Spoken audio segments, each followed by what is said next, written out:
Hi there, board gamers. This is the first BoardGames Herald Talks. And this is a new feature from this channel where we're going to talk with people from this industry. And the first person that I'm going to invite to this is David Esbri from Devir Games. Welcome, David. Thank you. I hope it's all good with you. Is everything fine? And the first thing I'm asking you is to introduce yourself more than David Esbri from Devir Games. Please introduce yourself. Well, my name is David, as you say. I work as a publisher at Devir. My main task is to find and develop new games from us to put out to the public. So all the lines of the games that we create in-house, they come from my desk, while most of the games that we localize from other publishers, well, that's more of a joint project with other people, like mainly Xavi Garriga, who's the head publisher of Devir. But that's what I do. I come from a career in the gaming industry, and for the last 5 years, I've been working in Devir, and we seem to have found the right place for me to develop this publishing line.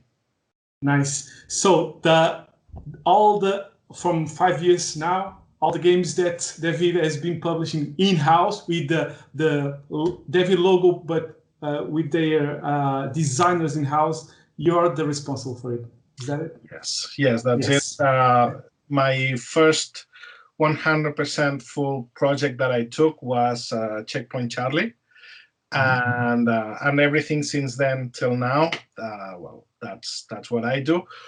Also, I'm in charge of showing these games and offering them to our international partners, and hopefully helping them to localize our games in their languages. And so yes, that's what I do. That's a really interesting game and an interesting job that you have. So we know now from 5 years from before what you do, but before that, how did you discover this hobby? What make you like board games in general? What's your story from that? Mm-hmm. Well, I have like several roads leading me to this particular spot. First of all, I've always liked comics, and I like drawing, and I was training myself to become a comic book artist. We will touch on that later.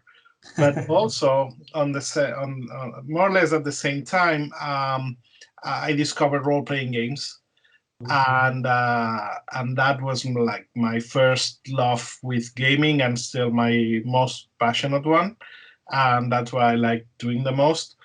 But we've been always very open to all sorts of games. So whenever we played lots of RPGs in the 90s, then Magic the Gathering came, and we tried it for a little while, but still that wasn't really what we liked doing. And then things kept moving forward. As I said before, I was training myself to become a comic book artist, and I ended up publishing comics back in the day. But there was a point where my main source of income was the art that I was producing for role-playing games, mostly for Dungeons and Dragons, and card games like Game of Thrones for Fantasy Flight Games and stuff like that. So I started working for the games industry at that point. That was probably the early 2000s. I published a few pieces of art with some local publishers in Spain, but then when I managed to work for the US, that became like a serious job. So things kept moving forward, and then with Dungeons and Dragons 4th edition, the policy of WotC changed a little bit. So I had to find like a more like regular job, if you want, like a normal job. And so I ended up working for Games Workshop. I started as a sales guy at Games Workshop, but I worked my way up to the managing positions in Games Workshop Spain, and then so I was in charge of the publishing department, the translation of the books and laying out the books, and then I became head of marketing and then head of sales, and so things kept evolving in that sense. That's a really long story short, right? Yeah. Yes. So there was a point then when Games Workshop decided to close the offices that they had all over Europe and centralize everything in Nottingham. They offered me to go over there, but I decided to stay and open my own miniature games company. So I had my own company. We published a game that we designed called Carnevale, and then we did a few more other smaller games. But then the situation with the miniatures started to fade out a little bit because there was like a huge boom a few years ago, but then everything started to fade away a little bit. And then the opportunity to work with Devir came, and I took it. And so in the meantime, there was a point where where modern board games just hit our group of our gaming group, and we started playing those games more or less at the same rate that we kept playing RPGs. And as we grow older, it seems that it seems easier for us to play a board game than to actually play like a long RPG campaign. So these days we play much more board games than we ever did, and we are enjoying every minute of it. Nice. Really curiously, your path from RPG to a board game is more or less the same as I also started with the classic board games, but then Dungeons and Dragons hit me hard also. And then Warhammer, I played Warhammer and Magic the Gathering a lot, and then start with board games also. It's and I understand your point of view. It's more easy. I still play Dungeons and Dragons. It's still more easier now to put a game on the table, and play that game, especially if it is a strategy hero game, as I say. It starts there, it ends there. It's really nice that we did more or less the same. Not the comic part, artist one, but the rest, yes. So you now know really lots about you. But how about your tastes? Your tastes in board games, are there Euro games mainly, strategic Euro games mainly, or you prefer the thematic Euro Mary Trashy games? Well, if you see the games that we publish in house, we've done both. Okay, we've done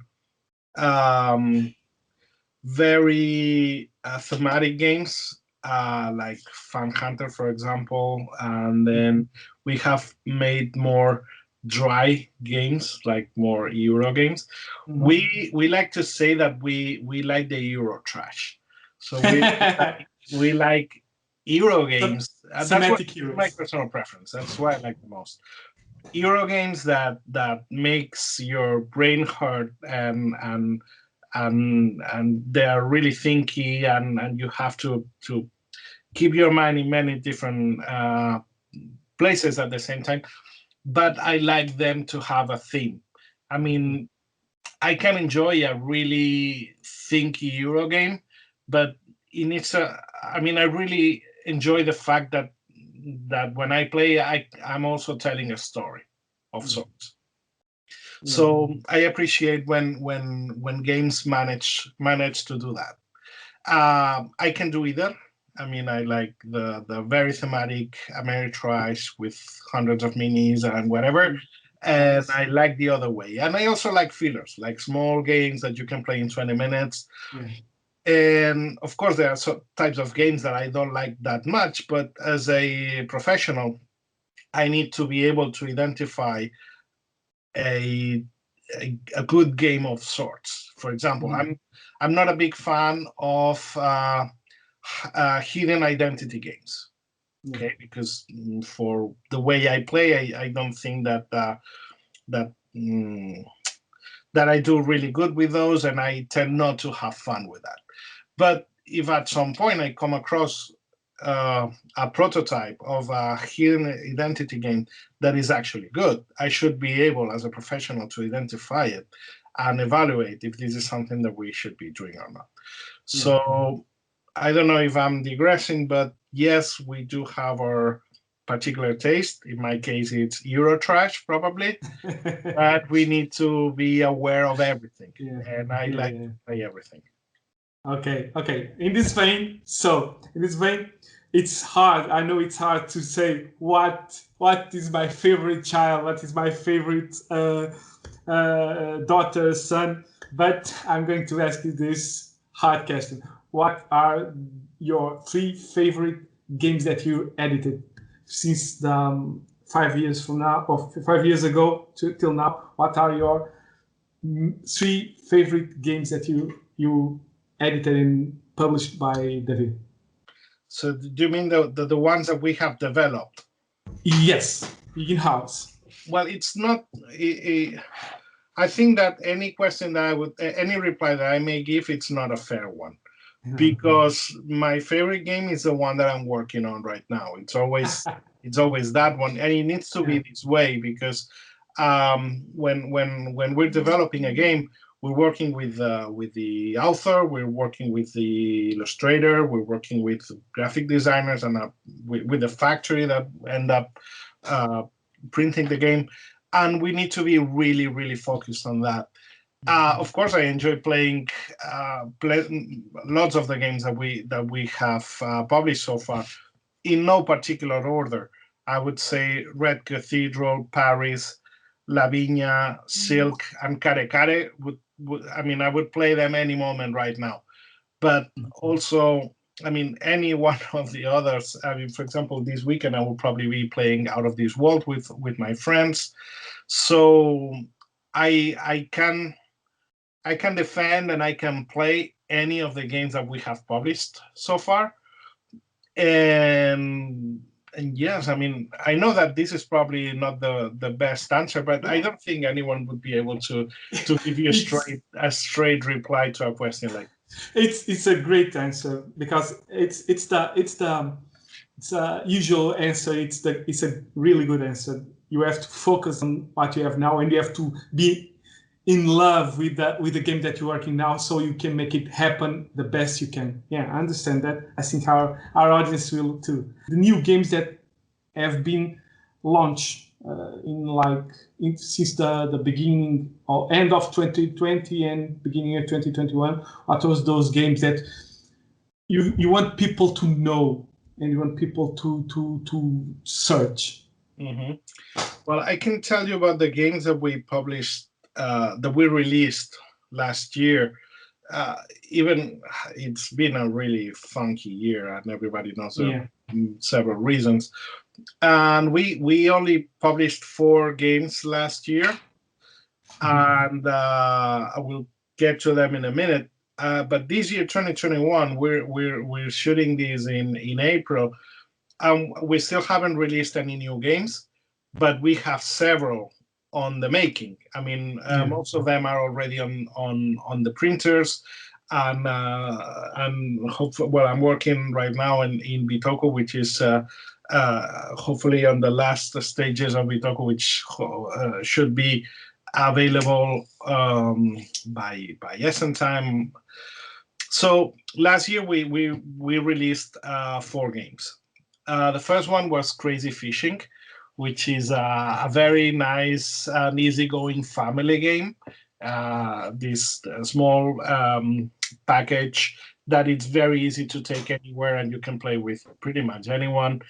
You can play with children. You can play with non-gamers. It's very casual, very kids friendly. Then we published Out of This World, which I'm pretty sure it didn't come out in Portuguese. Nope, it didn't. It's language dependent, I think. Yes. This one didn't come out in Portuguese. Well, this is a cooperative game set in the early 90s. People are playing like a bunch of kids, and it's like this. It has this sort of Stranger Things vibe. It's really cool. But our 2 main releases last year were Polis and the Red Cathedral. Polis was a really big, challenging game. It's been only published in Spanish and English, even though we have other languages that we usually publish our games in Italian, in Portuguese, and in Catalan. But in this case, being like a really heavy gamers game, we decided to just focus on these 2 main languages for us. That means that these are the languages that we sell the most copies usually. Yes. Knowing that gamers in other countries that might be interested in a game that like this, they will probably have the skills to get the English rulebook or maybe even the Spanish rulebook and get a good game out of that. And I'm especially proud of the production of this one because this is a part of the job that I really enjoy doing, which is thinking on the actual product, thinking about the object of the game. Mm-hmm. So the materials, thinking about the way it's going to be produced. So in the case of Polis, we had like a double layered board with inserts where you're going to put your wooden tokens and whatnot. The board is really, really big, so it takes a lot of. You need a really big table to play the game, and but all the wooden components have been just custom made with seal screening, printing, and whatnot. And so it was. It's only a 2-player game, right? Yes, this is a 2-player. Some people say it's a war game. Some people say it's a Euro game. So most people say it falls right in the middle. A hybrid, yeah. And it is a heavy gamers game. So there's like a thick rule book, and you have to master this game to play it well. But it is a fantastic experience if you have the time to give it a shot. And then the last game that we released, it came out late in the year, right after Essen, the Essen digital event. Mm. That was the Red Cathedral, and that's been like a real explosion for us. It's been a really successful game. It is a really solid game. Mm-hmm. I always try to gauge the difficulty or the complexity level of our games between Stone Age and Marco Polo. Okay, these are like my 2 frontiers. This is where I want most of my games to fall. We can do easier, we can do harder, but most of them should be in this range. And I think that the Red Cathedral falls right in the middle of these 2 games. Okay, in terms of complexity. This game, do you want me to talk a little bit about the game? Yeah? Sure. Okay, so this is a very straightforward Euro game. The players, they are construction teams. They are building up the St. Basil's Cathedral in Moscow under the orders of Tsar Ivan the Terrible. And what you have to do is essentially take responsibility for a section of the cathedral, get your resources to build it, and build it. That's what you do in the game. Mm-hmm. So the person that manages to build their share earlier and get the most prestige points will win the game. The game is very straightforward because you only have to think about 3 possible actions. Is either claim a part of the cathedral, get resources, or send resources to the cathedral. Okay. So you don't have to think in too many other actions. This is your main gameplay. But when you start playing, man, that becomes deep. That's when you see the deepness of this game. Probably the most recognizable phase of the game is the gathering your resources, where you play on the game board, where there's a rondel with dice. That's where you move these dice around the rondel in order to get the right resources, but you have a limited space in your warehouse to put those resources. And it becomes a really, I'm not going to say thinky, but it becomes like a very immersive gameplay that can get you hooked into playing over and over again. Yeah. And in my experience, I've played it with gamers, with people who are used to playing games and they enjoy the game. They're really enjoying the game. But I've also played it with people who are not that used to playing board games. I mean, people fresh out of their Catan and Carcassonne games, and they played the Red Cathedral and they had a lot of fun. And I think that this is it falls in right in the middle of that sweet spot that can make the Red Cathedral a really solid game for a long time. Yeah, I also concur with that. I love Red Cathedral. I made a top 10 of the best games I played in 2020, and Red Cathedral was there. It was in the middle of the table because I only played it once, and I changed the table, the content, and the order just to put Red Cathedral. That's how much I loved the experience, the only one experience. And then I played more, so it solidified my opinion of the game, and it's a really good game. And it, as you said, it plays well with the heavy gamers. I like heavy games, so I'm a heavy gamer aficionado, and also play with my not non-gamer friends, but less heavy gamers friends, and they love it too. So great game. Okay, so we know from the past, we know from the present, and now let's start on the future. And we're talking about next we're going to talk about some of the new games and new releases for 2021, and there are lots of them. So you talk about Bitoku. It's clear it's a game for Esta release. Nice. So one of the ones I want to talk about, it's not a game, it's an expansion for Paris. Yeah. What can you tell me about Paris? Well, Eiffel, right? Yes, the expansion is going to be called Paris Eiffel. The base game is called Paris La Cité de la Lumière, which is probably not sounding really well for anyone who knows French, but yeah, this game came out a couple of years ago, and it's also been one of our greatest successes in the last few years. Paris is a game for 2 players that plays fairly quickly. I mean, you can play your games in 15-20 minutes, even less than that, if you have the hang of it. And I always say that this one and probably Holmes, they are like your perfect 2-player games, because this is something that you can play with anyone, with your friend, with your partner, with whomever. They're really easy to put to the table and whatnot. And Paris has been localized in many languages. Cosmos is doing it in Germany. Yellow is doing it in France. 999 Games is doing it in Deutschland. And well, it's being published in many different languages. So we needed to keep the conversation going with this game.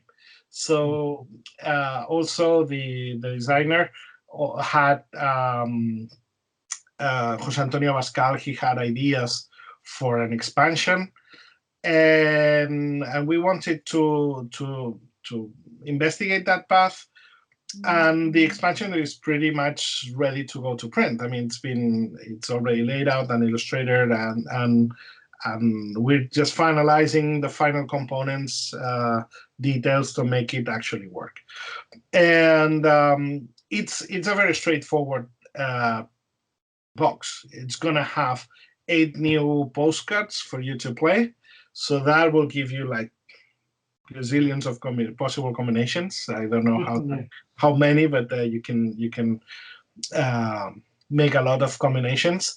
It's gonna include a nice little trackpad for you to count the points of your games, because players have been telling us that it would be nice to have something like that. So it's included in this expansion.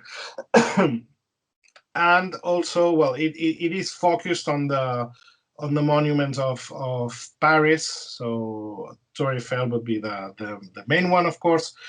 But we have like 3D punchboard pieces of the Arc de Triomphe, the obelisk, the Tour Eiffel, and whatnot. So when you play these different expansions, you will be putting actual monuments on your game board. So that will give you an extra level to your game. Literally, you're gonna get height, and it's gonna give you, like, I mean, for those people like me who enjoy like the visual aspect of the games, I think you're gonna enjoy this one, and this is gonna be Paris Eiffel. That's really curious. It's a great game. I also love it. It's one of my favorite games for my daughter, that she also plays lots of these games in Paris, La Cité de la Lumière. It's a great game for her. Let's continue. So another game that you are also releasing, at least that I know, this year, is also about the city, but a very peculiar city, not a real city. It's about a lunar city, a city on the moon. Yes. So it's called Lunar Capital. Yes. Right. So how can you tell me, what can you tell me about this game with a city on the moon? Well, this game, it's been designed by José Ramón Palacios. He's the designer of La Viña. And well, the game, it's a very clever game in which you will be designing a city on the moon. I mean, the original game was a little bit more dry in theme, but the mechanics were really solid. So we decided to take those in, and we developed the theme of the game more in-house. Okay, so we had several options. It was about building like a city or a plan or something like that. Okay, so we decided to take it to the moon. But also we gave it like a little extra thought to it, and we set the action like in 1977, in which living in space, it's no longer a thing of science fiction. You can do it now. So players will be taking the role of different corporations, like a taxi company, like a fast food chain company, like a real estate company, etc. And you want to build the best city, because there will be the best one among the players will become the capital of the moon. That's why Lunar Capital. So in this game, you're going to have like a central board with a market of cards. These cards have numbers. That means that when you take them, you can only place them in front of you in a particular order, okay, from lower to higher. Each one of these cards will have like different spaces where you will be placing tiles that you will be getting at the same time as the cards. Okay, so when you pick a card, there's a 1 to 4 different tiles associated with that card. So you get these tiles, and you can place them on your personal space in front of you. depending on how you place these tiles and the ones that are adjacent to others and whatnot, that will give you the points that will determine who wins the game at the end of the game. So also we wanted this game to have a really, really nice aspect on a really nice look on the gaming table. So we've done a really hard work on the punch boards. So you will have like an actual rocket with a space to put your tiles on, and even the tray for you to organize your tiles inside the game will come from the punch board, so you can actually glue to the box if you want it to give you more a way to organize the game and put everything back together. I can mention the art of the game, which is done by Albert Montes, who's a phenomenal comic book artist, and he's done an amazing job on this one. We can say that we're over the moon, but seems like a little tacky. But but yeah, we're really happy with this game. It's already being produced right now, and we hope that we can release it at the end of this summer. I'm not gonna say an exact date because the way international shippings are these days, it's really hard to make an actual estimation. But yeah, I mean the game is ready and it's being printed as we speak, so that's a good thing. Nice. Yeah, the first thing when I published news, if you don't know, I published the first thing I published about Lunar Capital about 3 months ago. Yeah, 2 months ago, more or less. And the first thing they said, it's the art. Just looking at the box art, they say it's fantastic and it's really appealing. Nice job, indeed. Okay, so talked about Paris, Eiffel, about Lunar Capital. There are other 2 games I want to talk to you about. And the first one, it's a little less. Both are, I don't think, are as heavy as Lunar Capital or as Paris, more or less. But the next one I want to talk about is Castle Party. The art is really cartoony, really fun. What can you tell me about? It has to be at least with the art. It can be deceiving, of course, but at least with the art, it seems like a light game. What can you tell me about Castle Party? Well, yes, the art is it's been done by Lauriel. She's an illustrator from here, and she's done a phenomenal job. She managed to catch that level of cuteness and coolness, and the game looks amazing. This is our first roll and write or draw and write, if you want. We've seen a lot of games like this, and we've been offered like with cards, right? Flip and write. You flip a card and you draw your right stuff on a board.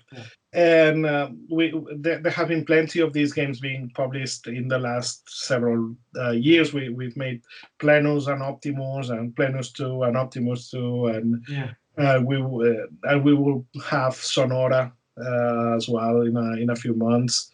So for us to develop one of these games, we had to make sure it was something really unique. And this came from José María Llué and Eugeni Castaño. José María Llué is the designer of the Color Monster, and he's a really, really successful game designer. He's done I can say hundreds of games that have been published. So he's a professional game designer, and he came to us they came to us with a really unique proposal on the writing thing of games. Okay, so flip and write, roll and write. This is a mechanic. It's not good or bad by itself. It's a mechanic, and how you implement it makes it good or not. And in this case, it is really well implemented, I dare to say. The story is that we are in it's a party thrown by the king of the monsters, the Pumpkin King, and every year he has this party in his castle. Okay, So all the monsters, they are invited. There's the vampires, the ghosts, the Frankensteins and whatnot, and they all go to the party. So you will be flipping cards. Some cards, they have a shape, like a polyomino shape, like a Tetris kind of shape. That one of the players will put in the middle of the table. And depending on the position in which the rest of the players are sitting, they will have to draw that position on their board. For example, if I'm sitting here and there is an L, I will have to draw it like this. But you are sitting in front of me, you're gonna see the opposite shape. So you have to put it that way on your board. So opposing many of these roll and write and flip and write games that many players at the first few rounds, they end up doing something very similar one to the other. In this case, everybody is playing a completely different game from the first round. So you have the shape. You have to put your icons in your map following that shape. But before you do that, every player will play a monster card in each of the different positions of this shape. Okay, so everybody will have to draw those monsters, but in the shape that they can. And what you want to do is get the families of monsters together as much as you can. And if you manage to get them together, that will give you more points and whatnot. And it all came together really nicely. I mean, the game is quite straightforward. You can play pretty much with all sorts of people. But the art also is making it really spectacular and really eye-catching. Yeah, no doubt. I really like the art. It's really cartoony. It's really nice. We're just then talking about the last game for now, and it's a game that I only knew about that game 2 days ago. Not much, and I really don't know much about it. And it's called Maze Escape. It's a one player only game. There are not many of those around. What can you tell me about this Maze Escape? It has 2 games, right? Not only one. Yes. It's going to be a series of games, or what? Can you tell me about it? Yes. Well, Maze Escape is a really unique proposal. As you say, this is a solitaire game, and there will be 2 boxes released at the same time. Each one of these with 7 different challenges. Okay, and we're already working on future products for this line that will be released every few months if everything goes all right. And this is a very unique proposal. I mean, we believe that it's something really interesting and really fun, and it's gonna leave a lot of people scratching their heads because this is thinking outside the box. Okay, so what you will find is, as I say, in every box there will be 7 different challenges. These challenges, they are mazes, they are maps, labyrinths. So you will have like a little, imagine like a road map, okay? Like a big paper folded. Yes. Yeah. So it ends up being like a small flyer leaflet like this. Yes. Mm-hmm. So you open that and you will see a starting point and an exit point. You'll have like a pointer, which is just a wooden stick, and you will have to follow, find a track from the starting point to the exit point. But obviously, it's not going to be that easy. So you're going to have to open the different flaps of this map, open and fold back and open again, finding your way through this maze. You cannot take the pointer out of the map, so you have to follow the whole track until you find a way to get to the exit of the maze. It's really unique. I mean, we always say that we're going to sell 1 game or 1 million games. I don't know. There's no middle point with this thing. We have done like a really big print run. We believe in this project very much, and we have the impression that this is going to be really groundbreaking. I think this is going to be like very different from anything that we have on the market right now, and I think that this will leave a lot of people surprised. Yeah, it really seems like a different game, a unique take on a game, on a solitaire game. In that point, also, it's really intriguing, really intriguing. Okay, then, David, I think we have covered more or less what this interview was about. All the past, your